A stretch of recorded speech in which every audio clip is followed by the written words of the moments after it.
আসসালামু আলাইকুম ভিউয়ার্স, কেমন আছেন সবাই? আশা করি সবাই অনেক ভালো আছেন। আলহামদুলিল্লাহ আমি অনেক ভালো আছি। আজকে আমি এসেছি মূলত কলার বাগানে। এই কলার বাগানটা কিন্তু আমার চাচা শ্বশুরের। উনি একবার একটা ওনার জমিতে কলার বাগান লাগিয়েছিল, যেটাতে কলা বিক্রি করে উনি বেশ লাভবান হয়েছিলেন। যার কারণে তার যেখানে যেখানে জমি ছিল সে সব কিছু উপড়ে ফেলে উনি সেই কলার গাছ লাগিয়েছেন। দেখুন কলার গাছটা কিন্তু ফুলেছে কাকে বলে জানেন? যখন কলা ধরে তখন সেটাকে বলে ফোলা।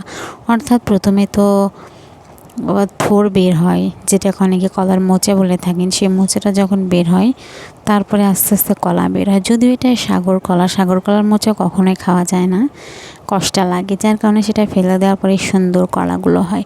এগুলো যখন পরিপক্ক হয় তখন এগুলো সুন্দর করে কেটে বাসায় নিয়ে গিয়ে রাখা হয় এবং সুন্দর যত্ন সহকারে পরিপক্ক হলে সেগুলো যখন পেকে যায় তখন সেটা কিন্তু খুব সুন্দর করে বাজারজাত করা